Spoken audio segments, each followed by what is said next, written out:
Welcome back to the first session of organisational behaviour. So നമ്മളിന്നോട് discuss ചെയ്യാൻ പോകുന്നത് block 1 unit 1 introduction to organisational behaviour. First topic organisational behaviour. So organisational behaviour ഡെഫിനിഷനിലേക്ക് പോകുന്നതിന് മുമ്പ് ടെക്സ്റ്റിലൊരു എക്സാമ്പിളിലൂടെയാണ് start ചെയ്യുക.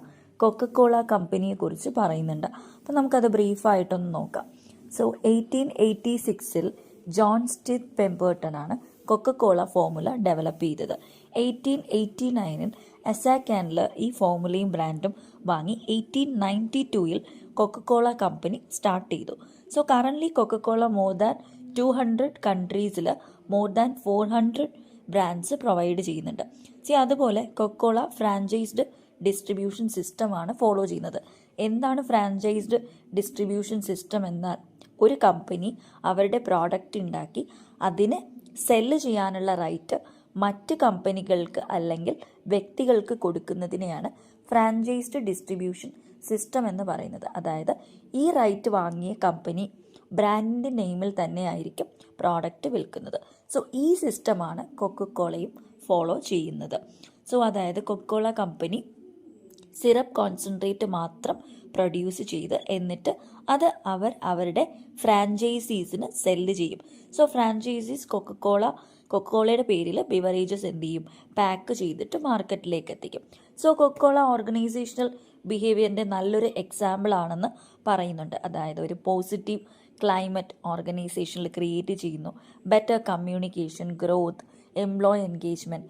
ഇതിലൂടെ എംപ്ലോയീസിനെ motivate ചെയ്ത് അവരെ കമ്പനിയുടെ സക്സസ്സിലേക്ക് കോൺട്രിബ്യൂട്ട് ചെയ്യുന്നു. സോ ഇത്തരത്തിലുള്ള നല്ല ജോലി അന്തരീക്ഷമാണ് കൊക്കക്കോള ഗ്ലോബൽ മാർക്കറ്റിൽ സർവൈവ് ചെയ്യാനും സക്സസ് ആവാനും ഹെൽപ്പ് ചെയ്യുന്നത്. സോ ഇതുകൊണ്ട് മീൻസ് ഫ്രാഞ്ചൈസീസ് ആയിട്ടുള്ള കമ്മ്യൂണിക്കേഷൻ, ഒരുമിച്ചുള്ള അല്ലെങ്കിൽ കോർഡിനേഷൻ, ട്രസ്റ്റ്, കോപ്പറേഷൻ, സോ ഇതൊക്കെ ഇല്ലെങ്കിൽ ഫ്രാഞ്ചൈസി സിസ്റ്റം ശരിയായ രീതിയിൽ എന്ത് ചെയ്യില്ല, ശരിയായി വർക്ക് ചെയ്യാൻ സാധിക്കില്ല. സോ അതുകൊണ്ട് തന്നെ ഫ്രാഞ്ചൈസിങ്ങിൻ്റെ സക്സസ്സിന് ഓർഗനൈസേഷണൽ ബിഹേവിയർ ഇമ്പോർട്ടൻ്റ് ആണ്. Meaning of organisational behaviour. Organisational behaviour എന്നത് ഓർഗനൈസേഷൻ ആൻഡ് ബിഹേവിയർ എന്ന രണ്ട് ടേംസിൻ്റെ കോമ്പിനേഷനാണ്. സോ നമുക്ക് എന്താണ് ഓർഗനൈസേഷൻ എന്ന് നോക്കാം. A group of individuals working together to achieve predetermined goals. Organisation means ഒരു കോമൺ ഗോൾ അച്ചീവ് ചെയ്യാൻ ഒരു ഗ്രൂപ്പ് ഓഫ് ഇൻഡിവിജ്വൽസ് ഒരുമിച്ച് വർക്ക് ചെയ്യുന്നതിനെയാണ്. എല്ലാ ഹ്യൂമൻ റിലേഷൻഷിപ്സും ഉൾപ്പെടുന്ന ഒരു സോഷ്യൽ സ്ട്രക്ചറാണ് ഓർഗനൈസേഷൻ. സോ കമ്പനിയുടെ അൾട്ടിമേറ്റ് ഗോൾ ബേസ് ചെയ്ത് ഓരോ ടാസ്കും ശരിയായി അലൈൻ ചെയ്ത് എല്ലാവരും ഒരുമിച്ച് വർക്ക് ചെയ്യുന്നു.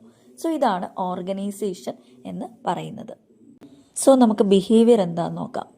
As per Webster dictionary, the way in which someone conducts oneself or a manner of conduct. Behaviour എന്നത് വെബ്സ്റ്റർ ഡിക്ഷണറി അനുസരിച്ച് ഒരാൾ എങ്ങനെ പെരുമാറുന്നു അല്ലെങ്കിൽ ഒരാളുടെ പെരുമാറ്റ രീതി എന്നാണ്. ഓർഗനൈസേഷനിൽ ബിഹേവിയർ മീൻസ് എംപ്ലോയീസ് ഓരോ സിറ്റുവേഷനോടും എങ്ങനെ റിയാക്ട് ചെയ്യുന്നു എന്നാണ്. സോ എംപ്ലോയീസിൻ്റെ ബിഹേവിയറിനെ എഫക്റ്റ് ചെയ്യുന്ന ഇൻറ്റേർണൽ ഫാക്ടേഴ്സും എക്സ്റ്റേണൽ ഫാക്ടേഴ്സും ഉണ്ട്. സോ ഓർഗനൈസേഷണൽ ബിഹേവിയർ എന്താണെന്ന് നമുക്ക് നോക്കാം. So organisational behaviour is the study of the behaviour of individual and groups within an organisation. So organisational behaviour എന്നാൽ ഒരു ഓർഗനൈസേഷനിലുള്ള ഇൻഡിവിജ്വൽസും ഗ്രൂപ്പ്സും എങ്ങനെ പെരുമാറുന്നു, അവരുടെ ബിഹേവിയറിനെ ബാധിക്കുന്ന കാരണങ്ങൾ എന്താണ് എന്നതിനെക്കുറിച്ച് സ്റ്റഡി ചെയ്യുന്ന സയൻസാണ് organisational behaviour. So organisational behaviour study ചെയ്യുന്നതിലൂടെ കമ്പനി സ്മൂത്തായി ഫങ്ഷൻ ചെയ്യാനും HR ഡിപ്പാർട്ട്മെൻറ്റിന് എംപ്ലോയീസിനെ സെലക്ട് ചെയ്യാനും ട്രെയിൻ ചെയ്യാനും നിലനിർത്താനും ഹെൽപ്പ് ചെയ്യും. അത് ഓർഗനൈസേഷൻ്റെ പ്രൊഡക്ടിവിറ്റിയും ഓവറോൾ എഫിഷ്യൻസിയും ഇംപ്രൂവ് ചെയ്യും. സോ അത് മാത്രമല്ല, ഇൻഡിവിജ്വൽസ്, ഗ്രൂപ്പ്സ്, ഓർഗനൈസേഷൻ മുഴുവൻ സിസ്റ്റംസും തമ്മിലുള്ള റിലേഷൻഷിപ്പും ഇംപ്രൂവ് ചെയ്യും. ഓൾസോ എംപ്ലോയീസിൻ്റെയും കമ്പനിയുടെയും അതുപോലെ തന്നെ സോഷ്യൽ ഗോൾസും അച്ചീവ് ചെയ്യാൻ കഴിയും. Next topic organisational behaviour definitions. So ഇവിടെ 3 ഡെഫിനിഷൻസ് ആണ് തന്നിട്ടുള്ളത്. നമുക്ക് ഒന്നാമത്തെ ഡെഫിനിഷൻ നോക്കാം. Stephen B Robbins. Organisational behaviour എന്നത് ഇൻഡിവിജ്വൽസും ഗ്രൂപ്പ്സും ബിഹേവിയർ സ്ട്രക്ചേഴ്സുമൊക്കെ ഓർഗനൈസേഷനിലുള്ള പെരുമാറ്റത്തെ എങ്ങനെ എഫക്റ്റ് ചെയ്യുന്നു എന്ന് സ്റ്റഡി ചെയ്യുന്ന സയൻസാണ്. ഒരു കമ്പനിയുടെ എഫക്റ്റീവ്നെസ്സിനെ ഇംപ്രൂവ് ചെയ്യാനാണ് ഈ സ്റ്റഡി നടത്തുന്നത് എന്നാണ് സ്റ്റീഫൻ ബി റോബിൻസ് ഡിഫൈൻ ചെയ്തത്. നെക്സ്റ്റ്, ലൂതൻസ്. ഓർഗനൈസേഷണൽ ബിഹേവിയർ എന്നത് ഒരു ഓർഗനൈസേഷനിലുള്ള ഇൻഡിവിജ്വൽസിൻ്റെ പെരുമാറ്റം മനസ്സിലാക്കുകയും പ്രെഡിക്റ്റ് ചെയ്യുകയും കൺട്രോൾ ചെയ്യുകയും ചെയ്യുന്നതിനെയാണ്. Next, Davis and Newstrom. So organisational behaviour എന്നത് ഒരു ഓർഗനൈസേഷനിൽ ഇൻഡിവിജ്വൽസ് എങ്ങനെ പെരുമാറുന്നു എന്ന് പഠിക്കുകയും ആ നോളജ് അപ്ലൈ ചെയ്യുകയും ചെയ്യുന്നതിനെയാണ്. ഇവിടെ ഓർഗനൈസേഷണൽ ബിഹേവിയർ ഒരു ഹ്യൂമൻ ബെനിഫിറ്റ് ടൂളായിട്ടാണ് ഡിഫൈൻ ചെയ്യുന്നത്. അതായത് ബിസിനസ്, ഗവൺമെൻറ്, സ്കൂൾ, എല്ലാ സർവീസ് ഓർഗനൈസേഷനിലും എവിടെയൊക്കെ ആളുകൾ ഒരുമിച്ച് വർക്ക് ചെയ്യുന്നോ അവിടെയൊക്കെ ഓർഗനൈസേഷണൽ ബിഹേവിയർ ആപ്ലിക്കബിൾ ആണ്. Next topic, key elements of organisational behaviour. First one, people. ഒരു ഓർഗനൈസേഷൻ്റെ ഏറ്റവും ഇമ്പോർട്ടൻറ്റ് കമ്പോണൻ്റ് ആണ് എംപ്ലോയീസ്. ഓരോ ഇൻഡിവിജ്വൽസിനും ഓരോ ഗോൾസ് ഉണ്ടാവും. ഓർഗനൈസേഷൻസ് അവരുടെ ഗോൾസ് മനസ്സിലാക്കി അവരെ മോട്ടിവേറ്റ് ചെയ്ത് ഓർഗനൈസേഷൻ്റെ ഗോൾസും അച്ചീവ് ചെയ്യണം. Next, environment. ഒരു ഓർഗനൈസേഷൻ്റെ കൾച്ചറും അത് ഓരോ ഇൻഡിവിജ്വൽസിലും ഉണ്ടാക്കുന്ന ഇമ്പാക്റ്റും ഇൻക്ലൂഡഡ് ആണ്. ഇതിൽ economics, culture, society, government policies etcetera ഇതിൻ്റെയൊക്കെ എഫക്ട്സും ഉൾപ്പെടുന്നുണ്ട്. Next, structure. സ്ട്രക്ചർ രണ്ടായിട്ട് കാറ്റഗറൈസ് ചെയ്തിട്ടുണ്ട്, formal structure and informal structure. So formal structure already fix ചെയ്ത ഓർഡറിലായിരിക്കും അധികാരം, അതായത് അതോറിറ്റിയും റെസ്പോൺസിബിലിറ്റിയും ഒരു ഓർഗനൈസേഷനിൽ ഫ്ലോ ചെയ്യുന്നത്. ഫോർമൽ സ്ട്രക്ചറിൽ റൂൾസും റെഗുലേഷൻസും ഉണ്ടായിരിക്കും ആൻഡ് പ്രോപ്പർലി ഫോളോഡ് ആയിരിക്കും. ഇൻഫോർമൽ സ്ട്രക്ചർ ഇൻഡിവിജ്വൽസ് തമ്മിലുള്ള റിലേഷൻഷിപ്സ് ആണ് ഇൻഫോർമൽ സ്ട്രക്ചറിൽ ഉണ്ടായിരിക്കുന്നത്. ഇത് യൂഷ്വലി ഒരു ഫോർമൽ അതോറിറ്റി സിസ്റ്റത്തിന് പുറത്തായിരിക്കും. ഫ്രണ്ട്ഷിപ്സ് ആൻഡ് റിലേഷൻഷിപ്പാണ് ഈ ഒരു സ്ട്രക്ചറിൽ ഓർഡർ ക്രിയേറ്റ് ചെയ്യുന്നത്. And next, technology. ടെക്നോളജി എന്നത് ഏത് ഓർഗനൈസേഷനിലും വളരെ ഇമ്പോർട്ടൻ്റ് ആണ്. സോ ടെക്നോളജീസ് സെലക്ട് ചെയ്യുക, വാങ്ങിക്കുക, ഇൻസ്റ്റാൾ ചെയ്യുക, റൈറ്റായി യൂസ് ചെയ്യുക, അതുപോലെ മെയിൻറ്റെയിൻ ചെയ്യുന്നത് ഇതൊക്കെ കെയർഫുള്ളായി ചെയ്യേണ്ടതാണ്. പുതിയതോ അഡ്വാൻസ്ഡോ ആയ ടെക്നോളജീസ് പർച്ചേസ് ചെയ്യുമ്പോൾ കോംപ്രമൈസ് ചെയ്യാൻ പാടില്ല. Next, levels of studying organisational behaviour. So organisational ബിഹേവിയറിന് 3 ലെവൽസ് ആണുള്ളത്: individual level, group level and organisational level. First one, individual level. ഒരാളുടെ ചിന്ത, ലേണിംഗ്, ഓരോ കാര്യങ്ങൾ കാണുന്ന രീതികൾ, അതായത് perception, creativity, motivation, task performance, cooperative behaviour, തെറ്റായ പെരുമാറ്റങ്ങൾ, അതായത് ഡീവിയൻ ബിഹേവിയർ, ഇതൊക്കെയാണ് ഇൻഡിവിജ്വൽ ലെവലിൽ എക്സാമിൻ ചെയ്യുന്നത്. ഇത് എംപ്ലോയീസിൻ്റെ personality, perception, motivation, expectation, that is പ്രതീക്ഷകൾ ആൻഡ് ഇൻറ്റേർണൽ ഫീലിങ്സിലൂടെ ഉണ്ടാവുന്ന ഇൻട്രാ പേഴ്സണൽ ബിഹേവിയർ ആണ്, അതായത് അവരുടെ സ്വന്തം ഉള്ളിലുള്ള പെരുമാറ്റമാണ്. ആൻഡ് ഇൻഡിവിജ്വൽ ലെവലിൽ ഓർഗനൈസേഷണൽ ബിഹേവിയർ സ്റ്റഡി ചെയ്യാൻ സൈക്കോളജി, എൻജിനീയറിംഗ്, മെഡിസിൻ ഒക്കെയാണ് മോസ്റ്റ്ലി യൂസ് ചെയ്യുന്നത്. ഈ ഒരു ലെവലിനെ മൈക്രോ ഓർഗനൈസേഷണൽ ബിഹേവിയർ എന്നും പറയുന്നു. Next, group level. ഗ്രൂപ്പിലെ പ്രവർത്തന രീതി, അതായത് ഗ്രൂപ്പ് ഡൈനാമിക്സ്, ഗ്രൂപ്പിന് അകത്തും ഗ്രൂപ്പുകൾക്കിടയിലും ഉണ്ടാകുന്ന ഇഷ്യൂസും യൂണിറ്റിയും ലീഡർഷിപ്പും പവറും പിന്നെ നിയമങ്ങൾ and interpersonal communication, networks, roles, ഇതൊക്കെയാണ് ഗ്രൂപ്പ് ലെവലിൽ സ്റ്റഡി ചെയ്യുന്നത്. 2 അതിൽ കൂടുതലോ ഉള്ള ഇൻഡിവിജ്വൽസ് തമ്മിലുള്ള ഇൻട്രാക്ഷൻസിൽ നിന്ന് ഉണ്ടാവുന്ന പരസ്പര പെരുമാറ്റങ്ങളെയാണ് ഹൈലൈറ്റ് ചെയ്യുന്നത് ഇവിടെ. So group level organisational behaviour study ചെയ്യാൻ സോഷ്യോളജിയും സോഷ്യോ സൈക്കോളജിയുമാണ് യൂസ് ചെയ്യുന്നത്. Next, organisational level.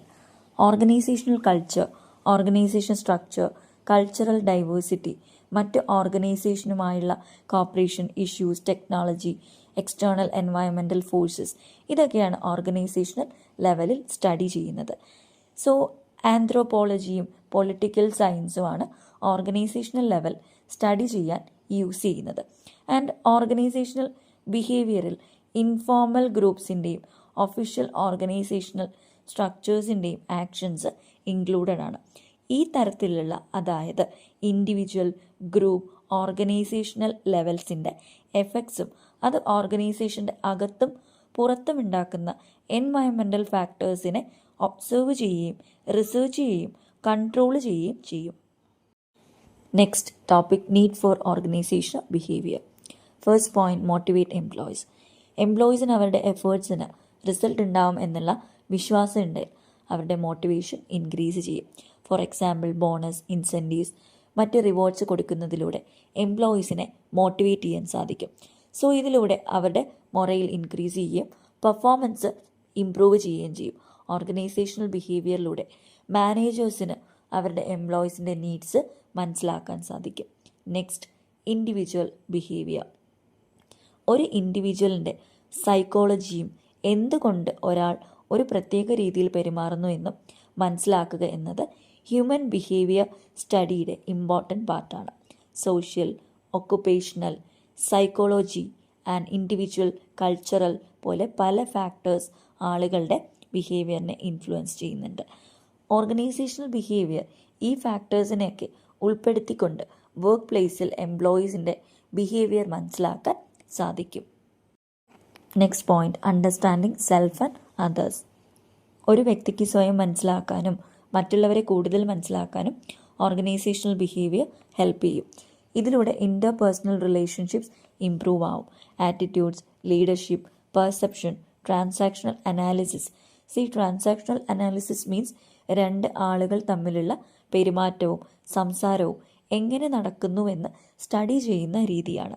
Transactional analysis, അഭിപ്രായ വ്യത്യാസങ്ങൾ, ഇതൊക്കെ മനസ്സിലാക്കുന്നതിലൂടെ ആളുകൾക്ക് സ്വന്തം പേഴ്സണാലിറ്റി ഇംപ്രൂവ് ആവാനും മറ്റുള്ളവരെ മനസ്സിലാക്കാനും കഴിയും. ആൻഡ് ഓർഗനൈസേഷണൽ ബിഹേവിയർ 3 ലെവൽസിൽ സ്റ്റഡി ചെയ്യാൻ പറ്റും. Individual behaviour, interpersonal behaviour and group behaviour. Next point, organisational climate. Work പ്ലേസിലെ ഫിസിക്കൽ കണ്ടീഷൻസ് മാത്രം ഇംപ്രൂവ് ചെയ്യുന്നതല്ല, നല്ലൊരു പോസിറ്റീവ് ക്ലൈമറ്റ് ക്രിയേറ്റ് ചെയ്യുന്നതിനും ഇമ്പോർട്ടൻ്റ് ഉണ്ട്. അതിനുവേണ്ടി നല്ല വർക്കിംഗ് കണ്ടീഷൻസ് ഒരുക്കുക, proper pay, better tools and resources കൊടുക്കുക. Next point, organisational change. Change എന്നത് നാച്ചുറലാണ്. അത് ഒരുപാട് ഓപ്പർച്യൂണിറ്റീസ് കൊണ്ടുവരുന്ന, ഇംപ്രൂവ്മെൻറ്റ്സിന് വേണ്ടി ഒരുപാട് ഓപ്പർച്യൂണിറ്റീസ് കൊണ്ടുവരുന്ന ഒരു നാച്ചുറൽ പ്രോസസ്സാണ്. ചില സിറ്റുവേഷനിൽ അഡാപ്റ്റ് ആവാൻ ഓർഗനൈസേഷന് ചേഞ്ച് വേണ്ടി വരും. ഈ ചേഞ്ചിൻ്റെ reason technological, social, political or environmental factors ആവാം. ഒരു ഓർഗനൈസേഷനിൽ ചേഞ്ച് ഉണ്ടാകുമ്പോൾ അത് എംപ്ലോയീസിനെ അഫക്റ്റ് ചെയ്യും. പല എംപ്ലോയീസും മേ ബി ചേഞ്ചിനെ റെസിസ്റ്റ് ചെയ്യും, അതായത് എതിർക്കും. ഇതുപോലുള്ള ഇഷ്യൂസ് ബിഹേവിയറൽ സയൻസ് യൂസ് ചെയ്ത്, അതായത് ചേഞ്ചിൻ്റെ അഡ്വാൻറ്റേജസ് എംപ്ലോയീസിന് പറഞ്ഞ് മനസ്സിലാക്കി കൊടുത്ത് സോൾവ് ചെയ്യാൻ സാധിക്കും. Next, importance of organisational behaviour. Organisational behaviour എന്ന് പറയുന്നത് ഇൻഡിവിജ്വൽസ്, ഗ്രൂപ്പ്സ്, സ്ട്രക്ചേഴ്സ് എങ്ങനെ ഒരു ഓർഗനൈസേഷൻ്റെ പെരുമാറ്റത്തെ, ബിഹേവിയറിനെ ഇൻഫ്ലുവൻസ് ചെയ്യുന്നുവെന്ന് സ്റ്റഡി ചെയ്യുന്ന ഒരു വിഷയമാണ്. ഈ ഒരു സ്റ്റഡി ഓരോ ഇൻഡിവിജ്വൽസിൻ്റെയും ഓർഗനൈസേഷൻ്റെയും സക്സസിനെ ഹെൽപ്പ് ചെയ്യും. So first point, understanding human behaviour. ഓരോ ഇൻഡിവിജ്വൽസ് വർക്ക് പ്ലേസിൽ എന്തുകൊണ്ട് അങ്ങനെ ബിഹേവ് ചെയ്യുന്നുവെന്ന് മനസ്സിലാക്കാൻ ഓർഗനൈസേഷണൽ ബിഹേവിയർ ഹെൽപ്പ് ചെയ്യും. മോട്ടിവേഷൻ, പേഴ്സണാലിറ്റി, പെർസെപ്ഷൻ, കമ്മ്യൂണിക്കേഷൻ പോലുള്ള ഫാക്ടേഴ്സ് എക്സാമിൻ ചെയ്ത് ഇതിലൂടെ മാനേജേഴ്സും എംപ്ലോയീസും ഓരോരുത്തരുടെ ഡിഫറൻസ് മനസ്സിലാക്കി കാര്യങ്ങൾ നല്ല രീതിയിൽ ഹാൻഡിൽ ചെയ്യാൻ സാധിക്കും. ഇതുകൊണ്ട് എല്ലാ ഇൻഡിവിജ്വൽസിനെയും ഒപ്പീനിയൻസിനെയും അക്സെപ്റ്റ് ചെയ്യുന്ന പീസ്ഫുൾ വർക്ക് പ്ലേസ് മെയിൻറ്റെയിൻ ചെയ്യാൻ സാധിക്കും. Next, predicting behaviour. എംപ്ലോയീസിൻ്റെ പാസ്റ്റും പ്രസൻറ്റും ബിഹേവിയേഴ്സ് അനലൈസ് ചെയ്ത് മാനേജേഴ്സിന് എംപ്ലോയീസിൻ്റെ ഫ്യൂച്ചർ ആക്ഷൻസ് മുൻകൂട്ടി കാണാൻ കഴിയും. നല്ല ഡിസിഷൻസ് എടുക്കാനും ഫ്യൂച്ചർ ചലഞ്ചസും ഓപ്പർച്യൂണിറ്റീസ് ഐഡൻറ്റിഫൈ ചെയ്യാനും പ്രഡിക്ഷൻ ഇമ്പോർട്ടൻ്റ് ആണ്. Next point, controlling and influencing behaviour. Work പ്ലേസിൽ ഉണ്ടാകുന്ന സിറ്റുവേഷൻസ് നല്ല രീതിയിൽ ഹാൻഡിൽ ചെയ്യാൻ ഓർഗനൈസേഷണൽ ബിഹേവിയർ ലീഡേഴ്സിനെ ഹെൽപ്പ് ചെയ്യും. എംപ്ലോയീസിൻ്റെ മോട്ടിവേഷനും ടീം ഡൈനാമിക്സും മനസ്സിലാക്കുന്നതിലൂടെ എംപ്ലോയീസിൻ്റെ ബിഹേവിയറിനെ പോസിറ്റീവായി ഇൻഫ്ലുവൻസ് ചെയ്യുന്ന പോളിസീസ് ക്രിയേറ്റ് ചെയ്യാനും സാധിക്കും. ഇതൊക്കെ നല്ലൊരു productive and cooperative work place create ചെയ്യും. Next one, improving organisational effectiveness. Organisational behaviour study ചെയ്യുന്നത് ഒരു ഓർഗനൈസേഷൻ്റെ ഓവറോൾ പെർഫോമൻസും എഫിഷ്യൻസിയും ഇംപ്രൂവ് ചെയ്യാനാണ്. ഓരോ എംപ്ലോയീസിൻ്റെയും ഗോൾസ് ഓർഗനൈസേഷൻ്റെ ഗോൾസുമായി ഒരുമിച്ച് പോകാൻ ഓർഗനൈസേഷണൽ ബിഹേവിയർ ഹെൽപ്പ് ചെയ്യും. സോ അതിലൂടെ നല്ല ഔട്ട്കംസ് കൊണ്ടുവരാനും റിസോഴ്സസ് ശരിയായ രീതിയിൽ യൂസ് ചെയ്യാനും സാധിക്കും. Next one, facilitating organisational change. Change എന്നത് ഏതൊരു ഓർഗനൈസേഷനും ഇമ്പോർട്ടൻ്റ് ആണ്. ഒരു ഓർഗനൈസേഷനിൽ ചേഞ്ച് ഹാൻഡിൽ ചെയ്യാനും അതുപോലെ ചേഞ്ചസിനെ റെസിസ്റ്റ് ചെയ്യുന്ന എംപ്ലോയീസിനെ ഡീല് ചെയ്യാനും ഓർഗനൈസേഷണൽ ബിഹേവിയർ ഹെൽപ്പ് ചെയ്യും. മാനേജേഴ്സ് എംപ്ലോയീസിൻ്റെ കൺസേൺ മനസ്സിലാക്കി കമ്മ്യൂണിക്കേറ്റ് ചെയ്ത് ഓർഗനൈസേഷൻ്റെ ഗോൾസുമായി മാച്ച് ചെയ്യുന്ന ചേഞ്ചസ് ഇംപ്ലിമെൻറ്റ് ചെയ്യാൻ ഓർഗനൈസേഷണൽ ബിഹേവിയർ സഹായിക്കും. Next point, improved employee relations. പരസ്പരം മനസ്സിലാക്കുകയും കമ്മ്യൂണിക്കേറ്റ് ചെയ്യുകയും ചെയ്യുന്നതിലൂടെ എംപ്ലോയീസും മാനേജ്മെൻറ്റും തമ്മിൽ നല്ലൊരു റിലേഷൻഷിപ്പ് ബിൽഡ് ചെയ്യാൻ സാധിക്കും. നല്ല റിലേഷൻഷിപ്പ് ഉണ്ടെങ്കിലേ അവിടെ സാറ്റിസ്ഫാക്ഷൻ ഉണ്ടാവുള്ളൂ. അതിലൂടെ നല്ലൊരു ഓർഗനൈസേഷണൽ കൾച്ചറും ഉണ്ടാവും. Next point, understanding organisational culture and climate. Organisational behaviour ആണ് ഓർഗനൈസേഷൻ്റെ കൾച്ചറും ക്ലൈമറ്റും ഡെവലപ്പ് ചെയ്യാൻ ഹെൽപ്പ് ചെയ്യുന്നത്. ഒരു പോസിറ്റീവ് കൾച്ചർ വർക്ക് പ്ലേസിലുണ്ടെങ്കിൽ എംപ്ലോയീസിൻ്റെ കമ്മിറ്റ്മെൻറ്റ് ഇംപ്രൂവ് ചെയ്യും. അതുപോലെ നല്ല ക്ലൈമറ്റ് പ്രൊഡക്ടിവിറ്റിയും സാറ്റിസ്ഫാക്ഷനെയും ഇൻക്രീസ് ചെയ്യും. സോ ഓർഗനൈസേഷനിൽ കൾച്ചറും ക്ലൈമറ്റും ഒരു കമ്പനിയുടെ ലോങ് ടേം ഗോൾസ് അച്ചീവ് ചെയ്യാൻ വളരെ ഇമ്പോർട്ടൻ്റ് ആണ്. Next point, enhancing leadership skills. ഒരു ഓർഗനൈസേഷൻ്റെ സക്സസ്സിന് ലീഡർഷിപ്പ് ഇമ്പോർട്ടൻ്റ് ആണ്.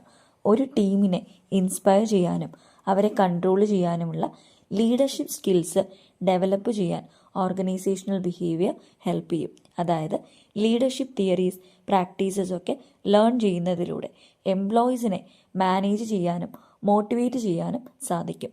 Next point, promoting innovation and creativity. ഒരു ഓർഗനൈസേഷൻ്റെ ഗ്രോത്തിനും സർവൈവലിനും ഇന്നൊവേഷൻസ് വളരെ ഇമ്പോർട്ടൻ്റ് ആണ്. ഇന്നൊവേഷൻസ് ഉണ്ടാക്കുന്ന ഫാക്ടേഴ്സായ കൊളാബറേഷൻ, ഓട്ടോണോമി അതായത് ഫ്രീഡം, ഓപ്പൺ കമ്മ്യൂണിക്കേഷൻ ഇതൊക്കെ മനസ്സിലാക്കി ഓർഗനൈസേഷണൽ ബിഹേവിയർ ക്രിയേറ്റിവിറ്റി കൊണ്ടുവരുന്നു. ഇത് എംപ്ലോയീസിനെ ക്രിയേറ്റീവായി തിങ്ക് ചെയ്യാൻ മോട്ടിവേറ്റ് ചെയ്യും. സോ ഒരു ഓർഗനൈസേഷൻ്റെ സക്സസ്സും ചേഞ്ചസും നല്ല രീതിയിലുള്ള ഫങ്ഷനിങ് ഇതൊക്കെ പഠിക്കുന്നതിന് ഓർഗനൈസേഷണൽ ബിഹേവിയർ വളരെ ഇമ്പോർട്ടൻ്റ് ആണ്. ഓർഗനൈസേഷണൽ ബിഹേവിയറിൻ്റെ പ്രിൻസിപ്പിൾസ് മനസ്സിലാക്കി അപ്ലൈ ചെയ്താൽ മാനേജേഴ്സിനും എംപ്ലോയീസിനും അവരുടെ ഇൻഡിവിജ്വൽ ഗോൾസും ഓർഗനൈസേഷൻ ഗോൾസും മാച്ചായ ഒരു പോസിറ്റീവ് വർക്ക് പ്ലേസ് ക്രിയേറ്റ് ചെയ്യാൻ സാധിക്കും. ഇത് ഓർഗനൈസേഷൻ സക്സസ്സും ഇന്നൊവേഷൻസും കൊണ്ടുവരും. Next topic, historical evolution of organisational behaviour. So organisational ബിഹേവിയറിൻ്റെ സ്റ്റഡീസ് മാക്സ് വെബർ പോലുള്ള ഏർലിയർ റിസർച്ചേഴ്സിൽ നിന്നും സ്റ്റാർട്ട് ചെയ്തെങ്കിലും ഫോർമൽ അക്കാഡമിക് സ്റ്റഡി തുടങ്ങിയത് 1890s സയൻറ്റിഫിക് മാനേജ്മെൻറ്റിൻ്റെ റൈസോടുകൂടിയാണ്. ഫ്രെഡറിക് വിൻസ്ലോ ടൈലർ ആണ് ഓർഗനൈസേഷണൽ ബിഹേവിയറിൻ്റെ ഫൗണ്ടർ. 1890s ആണ് ടൈലർ സയൻറ്റിഫിക് മാനേജ്മെൻറ്റ് എന്ന കൺസെപ്റ്റ് കൊണ്ടുവരുന്നത്. ഈ ഒരു വർക്കിനെ ടൈലറിസം എന്നാണ് റെപ്രസെൻ്റ് ചെയ്യുന്നത്. സോ ടൈലറിസം മീൻസ് ഒരു വർക്ക് നന്നായി ചെയ്യാൻ ഏറ്റവും നല്ല മെത്തേഡ് ചൂസ് ചെയ്ത് ക്ലിയർ ഗോൾസ് സെറ്റ് ചെയ്ത് എംപ്ലോയീസിൻ്റെ പെർഫോമൻസ് ഇംപ്രൂവ് ചെയ്യാനും മോട്ടിവേറ്റ് ചെയ്യാനും റിവാർഡ്സ് കൊടുക്കുന്ന രീതിയാണ് ടൈലറിസം. ഇതാണ് ഓർഗനൈസേഷണൽ ബിഹേവിയർ ഫീൽഡിന് ഒരു ഫൗണ്ടേഷൻ, അതായത് സ്റ്റാർട്ടിംഗ് കൊടുത്തത്.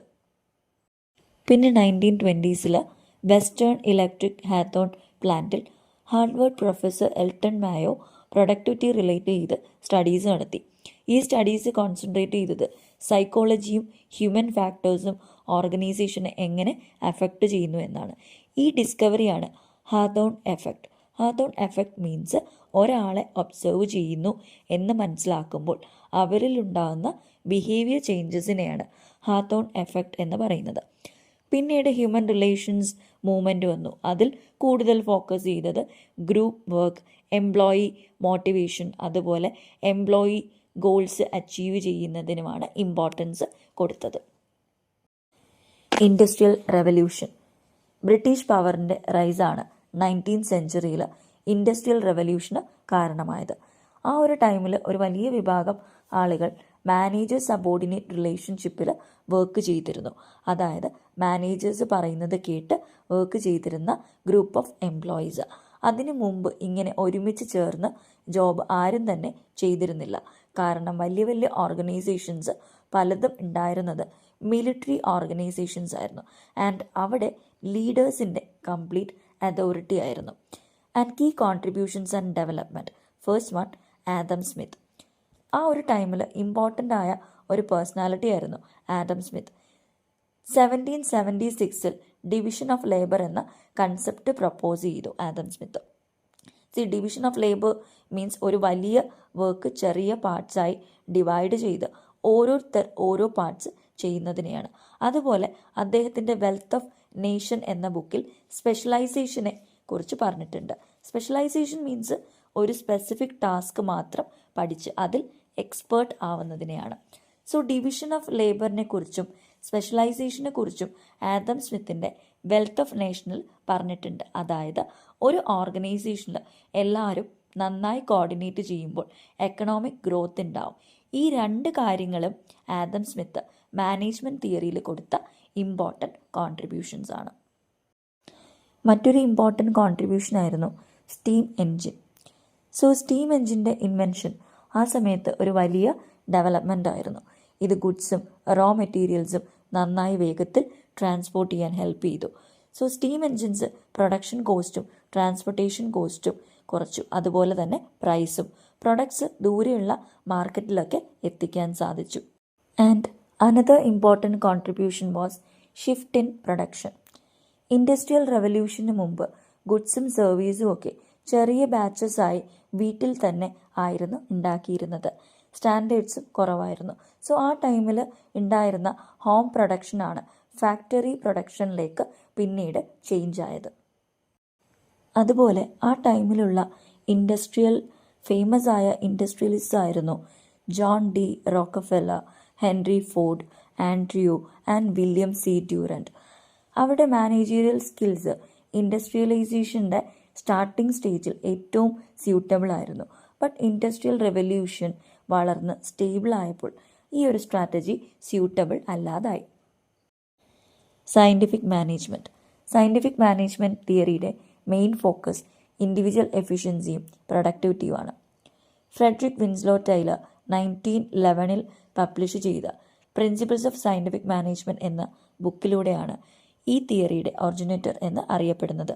മാനേജ്മെൻറ്റ് എന്ന ഫീൽഡ് സയൻറ്റിഫിക് മെത്തേഡ്സും പ്രിൻസിപ്പിൾസും അപ്ലൈ ചെയ്യണം എന്നായിരുന്നു ടൈലറിൻ്റെ സജഷൻ. മാനേജ്മെൻറ്റ് സയൻസിൽ ടൈലറിന് നല്ലൊരു സ്വാധീനം ഉണ്ടായിരുന്നു. അതുകൊണ്ട് തന്നെ ഈ തിയറിയെ ടൈലറിസം എന്നാണ് പറയുന്നത്. ടൈലറിസമാണ് സയൻറ്റിഫിക് മാനേജ്മെൻറ്റിൻ്റെ ഒറിജിനൽ ഫോം. ടൈലറിസം എന്നത് ഒരു ക്ലാസിക് പെർസ്പെക്റ്റീവാണ്. അതിൻ്റെ ഇൻഫ്ലുവൻസ് സ്റ്റിൽ അക്സെപ്റ്റ് ചെയ്യുന്നെങ്കിലും അത് ഇപ്പോഴും അതേ രീതിയിൽ തന്നെ യൂസ് ചെയ്യുന്നില്ല. 4 main principles of scientific management. Scientific മാനേജ്മെൻറ്റിന് 4 മെയിൻ പ്രിൻസിപ്പിൾസ് ഉണ്ട്. ഫസ്റ്റ് വൺ, ഒരു വർക്ക് ചെയ്യാനുള്ള ഏറ്റവും best way scientific method use ചെയ്ത് കണ്ടുപിടിക്കുക. സെക്കൻഡ് വൺ, ഓരോ ടാസ്കും റെസ്പോൺസിബിലിറ്റീസും ക്ലിയറായി ഡിഫൈൻ ചെയ്യുക. തേർഡ് വൺ, നല്ല പെർഫോമൻസ് കൊണ്ടുവരുന്ന എംപ്ലോയീസിന് ഹൈ പേയ്മെൻറ്റ് കൊടുക്കുക.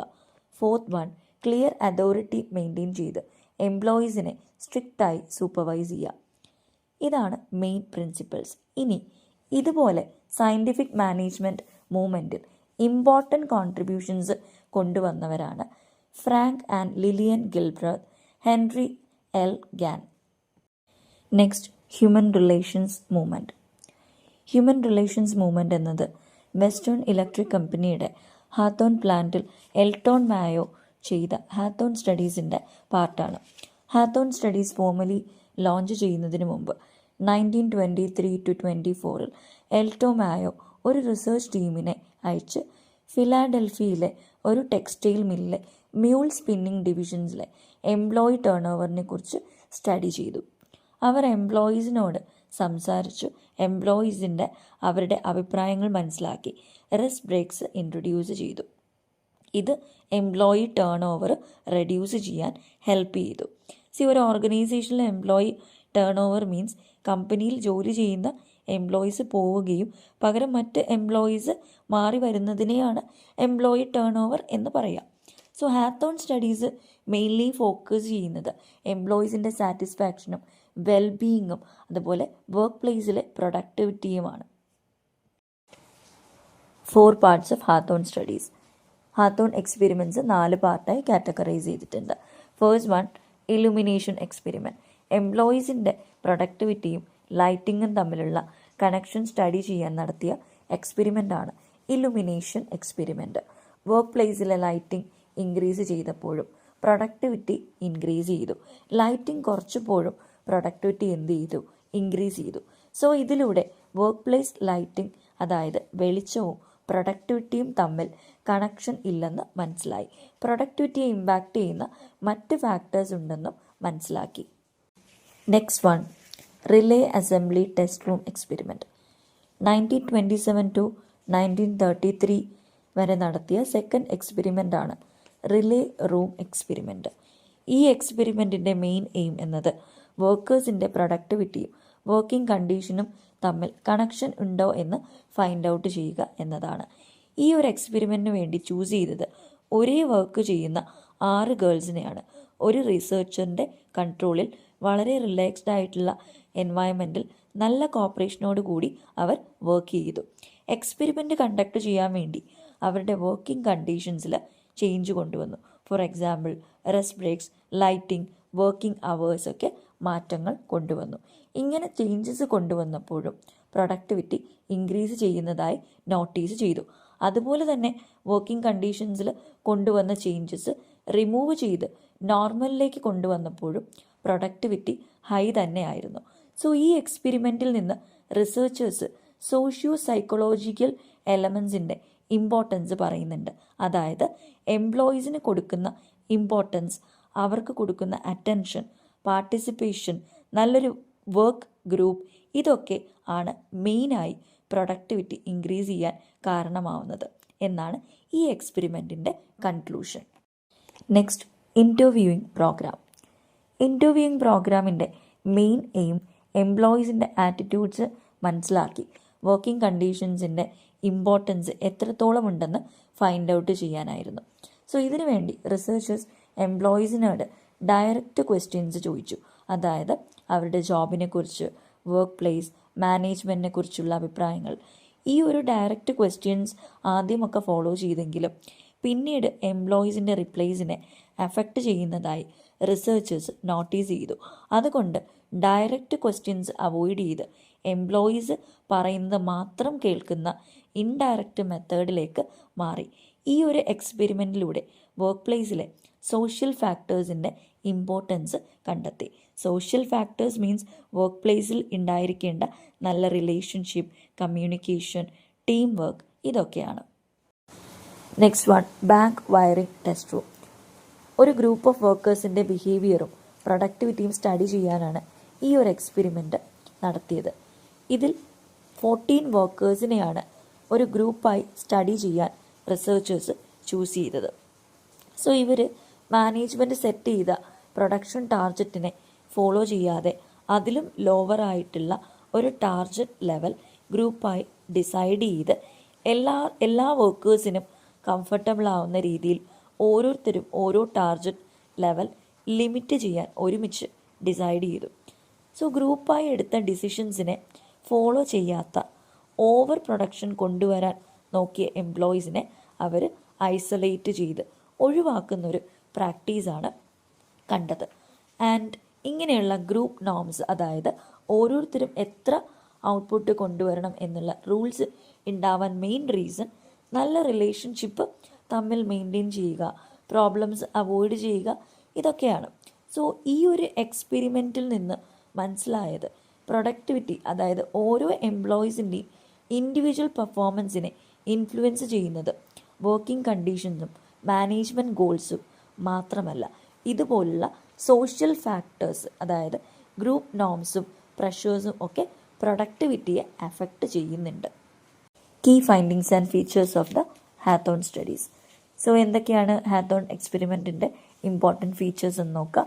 ഫസ്റ്റ് വൺ, ഒരു ബിസിനസ് ഓർഗനൈസേഷൻ എന്നത് ഒരു സോഷ്യൽ സിസ്റ്റമാണ്, ഒരു ടെക്നോ എക്കണോമിക് സിസ്റ്റം മാത്രമല്ല. നെക്സ്റ്റ് വൺ, എംപ്ലോയീസിനെ മോട്ടിവേറ്റ് ചെയ്യണേൽ മണി മാത്രമല്ല ഇമ്പോർട്ടൻറ്റ്, അവരുടെ സൈക്കോളജിക്കൽ ആൻഡ് സോഷ്യൽ നീഡ്സും ഇമ്പോർട്ടൻ്റ് ആണ്. ബിക്കോസ് ഫീലിങ്സും ഇമോഷൻസും ഒക്കെ അവരുടെ ബിഹേവിയറിനെ ഇൻഫ്ലുവൻസ് ചെയ്യും. നെക്സ്റ്റ്, മാനേജ്മെൻറ്റ് എംപ്ലോയീസിനെ കമാൻഡ് ചെയ്യുന്നതിൽ മാത്രമല്ല ഫോക്കസ് ചെയ്യേണ്ടത്, അവരുമായിട്ട് കോപ്പറേറ്റ് ചെയ്യണം. നെക്സ്റ്റ്, ഡിസിഷൻ മേക്കിങ്ങിൽ പാർട്ടിസിപ്പേഷൻ വളരെ ഇമ്പോർട്ടൻ്റ് ആണ്. പാർട്ടിസിപ്പേഷൻ ഉണ്ടാവണമെങ്കിൽ എഫക്റ്റീവായ ഒരു കമ്മ്യൂണിക്കേഷൻ ഉണ്ടായിരിക്കണം.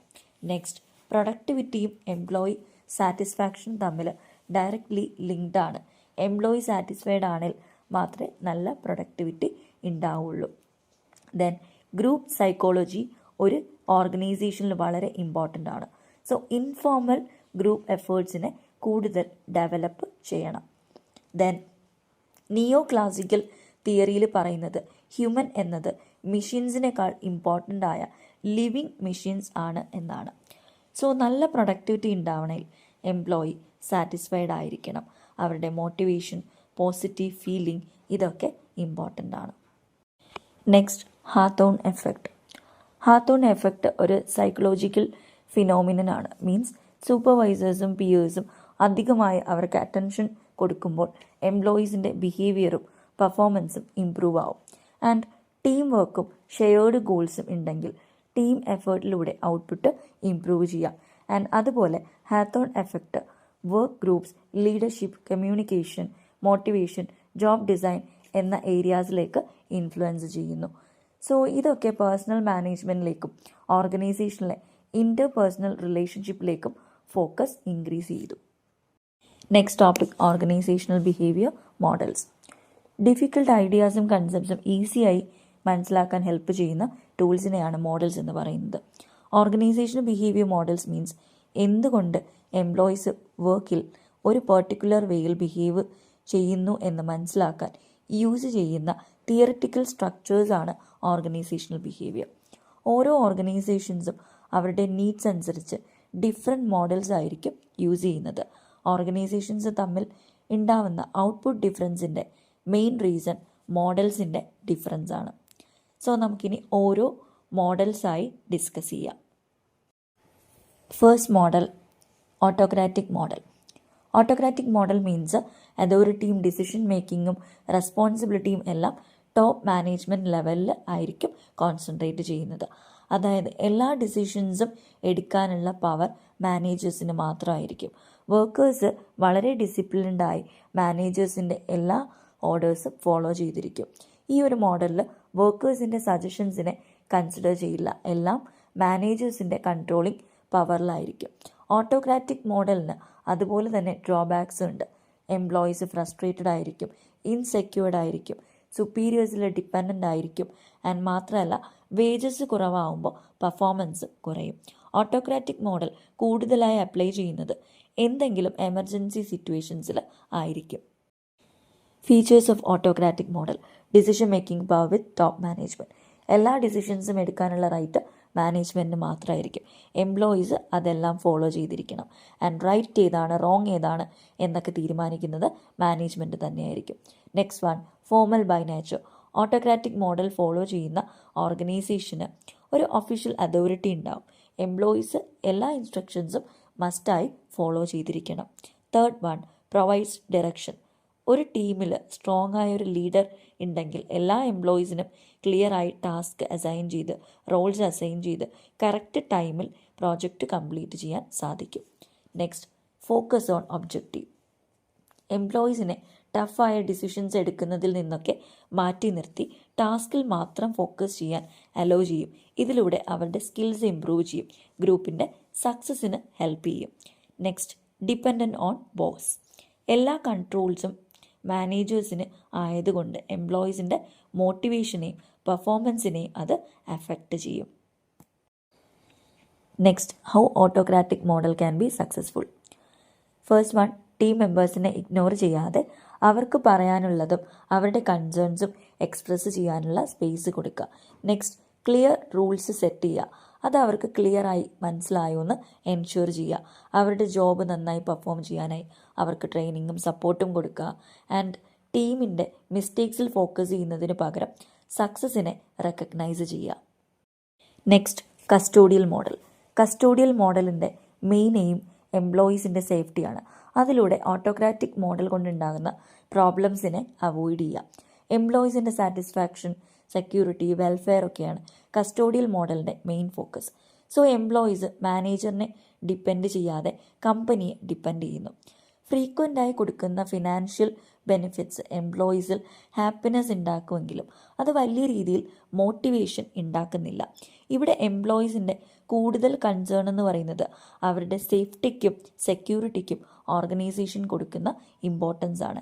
ഈ ഒരു മോഡൽ കൂടുതലായി യൂസ് ചെയ്യുന്നത് ഫിനാൻഷ്യൽ റിസോഴ്സസ് ഉള്ള കമ്പനികളാണ്. കസ്റ്റോഡിയൽ മോഡലിൻ്റെ ഫീച്ചേഴ്സ് നോക്കാം. First one, monetary benefits. എംപ്ലോയീസിന് സാലറി, വേജസ് ആൻഡ് മറ്റ് ഫിനാൻഷ്യൽ ബെനിഫിറ്റ്സ് കൊണ്ടാണ് മോട്ടിവേറ്റ് ചെയ്യുന്നത്. സോ ഇതിൻ്റെ മെയിൻ ഡ്രോബാക്ക് എന്ന് പറയുന്നത് എംപ്ലോയീസിൻ്റെ ഫോക്കസ് ഫിനാൻഷ്യൽ ബെനിഫിറ്റ്സിൽ മാത്രമായിരിക്കും. അതനുസരിച്ചായിരിക്കും പെർഫോമൻസ് അവരുടെ. And second one, employee security. ഈ മോഡൽ ഫോളോ ചെയ്യുന്ന ഓർഗനൈസേഷനിലെ എംപ്ലോയീസ് സേഫ് ആയിരിക്കും. ബിക്കോസ് നല്ല ഫിനാൻഷ്യൽ സ്റ്റെബിലിറ്റി ഉള്ള ഓർഗനൈസേഷൻ കറക്റ്റ് ടൈമിൽ എംപ്ലോയീസിന് സാലറി, പെൻഷൻ ആൻഡ് വേജസ് ഇതൊക്കെ പ്രൊവൈഡ് ചെയ്യും. Next, role of management. Managers ബോണസും ഇൻസെൻറ്റീവ്സും ഒക്കെ കൊടുത്ത് എംപ്ലോയീസിനെ മോട്ടിവേറ്റ് ചെയ്ത് അവരുടെ പെർഫോമൻസ് ഇംപ്രൂവ് ചെയ്യും. Next, supportive model. സപ്പോർട്ടീവ് മോഡലിൽ ഫിനാൻഷ്യൽ ബെനിഫിറ്റ്സിനേക്കാൾ കൂടുതൽ ഫോക്കസ് ചെയ്യുന്നത് എംപ്ലോയീസിൻ്റെ ഡെവലപ്മെൻറ്റും പെർഫോമൻസുമാണ്. എംപ്ലോയീസ് ഓർഗനൈസേഷൻ്റെ ഗ്രോത്തിലും ഡെവലപ്മെൻറ്റിലും പാർട്ടിസിപ്പേറ്റ് ചെയ്യുമ്പോൾ ഇവരിലൊരു സെൻസ് ഓഫ് ബിലോങ്ങിങ്നെസ് ഉണ്ടാക്കും. അതായത് സ്വന്തം എന്നൊരു ഫീലിംഗ് ഉണ്ടാക്കും. എംപ്ലോയീസിൻ്റെ സ്റ്റാറ്റസും അവർക്ക് കൊടുക്കുന്ന റെക്കഗ്നൈസേഷനും ഒക്കെ അവരിൽ സാറ്റിസ്ഫാക്ഷൻ കൊണ്ടുവരും. അതുപോലെ മാനേജർ ഒരു ലീഡറായി മാത്രമല്ല ഒരു സപ്പോർട്ടറായി ആയിരിക്കും വർക്ക് ചെയ്യുന്നത്. ഓർഗനൈസേഷനിൽ നിന്ന് എംപ്ലോയീസിന് സപ്പോർട്ട് കൊടുക്കുന്നത് കൊണ്ട് തന്നെ എംപ്ലോയീസ് ഹൈലി മോട്ടിവേറ്റഡ് ആയിരിക്കും. Major features of supportive model. Self motivated employees. Employees വളരെ സെൽഫ് മോട്ടിവേറ്റഡ് ആയിരിക്കും. സോ അതുകൊണ്ട് തന്നെ സപ്പോർട്ടീവ് മോഡൽ എംപ്ലോയീസിനെ കൂടുതൽ മോട്ടിവേറ്റ് ചെയ്ത് യൂസ് ചെയ്യും. Next, role of manager. എംപ്ലോയീസിന് മാനേജേഴ്സ് പോസിറ്റീവ് സപ്പോർട്ട് കൊടുക്കും. അതായത് ഓരോ എംപ്ലോയീസിൽ നിന്നും നല്ല പെർഫോമൻസ് കൊണ്ടുവരാൻ എല്ലാ എംപ്ലോയീസിനോടും കമ്മിറ്റഡ് ആയിരിക്കുക, ഡെഡിക്കേറ്റഡ് ആയിരിക്കുക. Next, participation of employees. എംപ്ലോയീസിനെ ഡിസിഷൻ മേക്കിങ്ങിൽ ഉൾപ്പെടുത്തി അവർക്ക് കൂടുതൽ റെസ്പോൺസിബിലിറ്റീസും അവസരങ്ങളും കൊടുക്കുമ്പോൾ എംപ്ലോയീസ് നല്ല പെർഫോമൻസ് കൊണ്ടുവരും. Next, highly motivated employees. Supportive model ഓർഗനൈസേഷനിൽ വർക്ക് ചെയ്യുന്ന എംപ്ലോയീസ് ഹൈലി മോട്ടിവേറ്റഡ് ആയിരിക്കും. ബിക്കോസ് അവരുടെ എല്ലാ നീഡ്സും സാറ്റിസ്ഫൈഡ് ആയിരിക്കും. Next, collegial model. ഒരു ഗ്രൂപ്പ് ഓഫ് പീപ്പിൾ ഒരേ ഗോൾ അച്ചീവ് ചെയ്യാൻ ഒരുമിച്ച് വർക്ക് ചെയ്യുന്നതിനെയാണ് collegial model of organisational behaviour എന്ന് പറയുന്നത്. ടീം വർക്കാണ് കൊളീജിയൽ മോഡലിൻ്റെ മെയിൻ ഫോക്കസ്. ഇവിടെ മാനേജേഴ്സ് ലീഡേഴ്സ് ആയിട്ടല്ല കോച്ചായാണ് വർക്ക് ചെയ്യുന്നത്. മാനേജറിൻ്റെ പെർഫോമൻസിനേക്കാൾ ടീമിൻ്റെ പെർഫോമൻസ് ഇംപ്രൂവ് ചെയ്യാനായി ട്രെയിനിങ്ങും ഗൈഡൻസും കൊടുക്കും. അതുപോലെ എംപ്ലോയീസിനെ വാല്യൂ ചെയ്യുന്നത് കൊണ്ട് തന്നെ അവർ വളരെ റെസ്പോൺസിബിളും ഡിസിപ്ലിൻഡും ആയിരിക്കും. Features of collegial model. First point, employee cooperation. മാനേജ്മെൻറ്റും എംപ്ലോയീസും ഒരുമിച്ച് ഒരു പാർട്ട്ണർഷിപ്പായി വേണം വർക്ക് ചെയ്യാൻ. അതുകൊണ്ട് തന്നെ എംപ്ലോയീസിന് ഒരു വാല്യൂ ഉണ്ടായിരിക്കും. മാനേജേഴ്സ് ഓർഡേഴ്സ് കൊടുക്കുന്നതിന് പകരം അവരുടെ കൂടെയാണ് വർക്ക് ചെയ്യുക. Next, employee responsibility.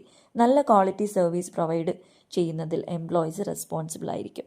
Self discipline ഉണ്ടെങ്കിൽ ഹൈ ക്വാളിറ്റി സർവീസ് കൊടുക്കാൻ സാധിക്കും. അത് ഓർഗനൈസേഷനും കസ്റ്റമേഴ്സിനും ഒരുപോലെ ബെനിഫിറ്റാണ്.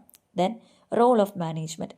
ഏതൊരു ടീമിനും ഒരു ടാസ്ക് കംപ്ലീറ്റ് ചെയ്യണമെങ്കിൽ ടീം വർക്ക് ഉണ്ടായിരിക്കണം. അതിന് എല്ലാ മെമ്പേഴ്സും ഈക്വലായി മോട്ടിവേറ്റഡായി റെസ്പോൺസിബിൾ ആയിരിക്കണം. സോ മാനേജ്മെൻറ്റ് ഈ ഫോഴ്സസൊക്കെ ഒരുമിച്ച് കോർഡിനേറ്റ് ചെയ്ത് ഓർഗനൈസേഷണൽ ഗോൾ അച്ചീവ് ചെയ്യണം. സിസ്റ്റം മോഡൽ എന്നത് ട്രസ്റ്റും സെൽഫ് മോട്ടിവേഷനും ബേസ് ചെയ്ത ഒരു മോഡേൺ ഓർഗനൈസേഷണൽ മോഡലാണ്. ഓർഗനൈസേഷൻ്റെ ഒബ്ജക്റ്റീവ്സും പ്ലാൻസും അനുസരിച്ച് ടാസ്ക് കംപ്ലീറ്റ് ചെയ്യുന്നതിൽ എംപ്ലോയീസ് കമ്മിറ്റഡ് ആയിരിക്കും. അതുകൊണ്ട് തന്നെ അവരുടെ പെർഫോമൻസ് എക്സ്പെക്റ്റേഷനേക്കാൾ നന്നായിരിക്കും.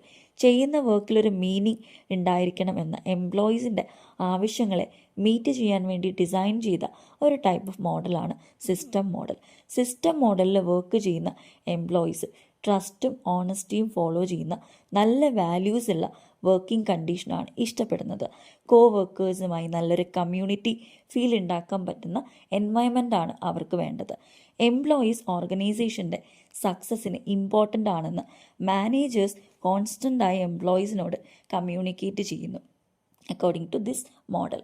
ആൻഡ് അതുപോലെ തന്നെ അവരുടെ മറ്റൊരു എയിമാണ് ഒരുമിച്ച് വർക്ക് ചെയ്ത് സോഷ്യൽ സർവീസ് പ്രൊവൈഡ് ചെയ്യുക എന്നത്. കൂടാതെ എൻവയൺമെൻ്റൽ ഫ്രണ്ട്ലി പ്രോഡക്ട്സ് പ്രൊഡ്യൂസ് ചെയ്യുക എന്നുള്ളതും അവരുടെ മറ്റൊരു എയിമാണ്. So unit 1 introduction to organisational behaviour വളരെ ഡീറ്റെയിൽ ആയി തന്നെ നമ്മൾ ഡിസ്കസ് ചെയ്തു. നിങ്ങൾക്ക് ഈ ഒരു വീഡിയോ ഇഷ്ടമായെങ്കിൽ ഉറപ്പായും സബ്സ്ക്രൈബ് ചെയ്യുക. ബാക്കി യൂണിറ്റ്സുമായി ഞാൻ വീണ്ടും വരുന്നതായിരിക്കും. Thanks for watching.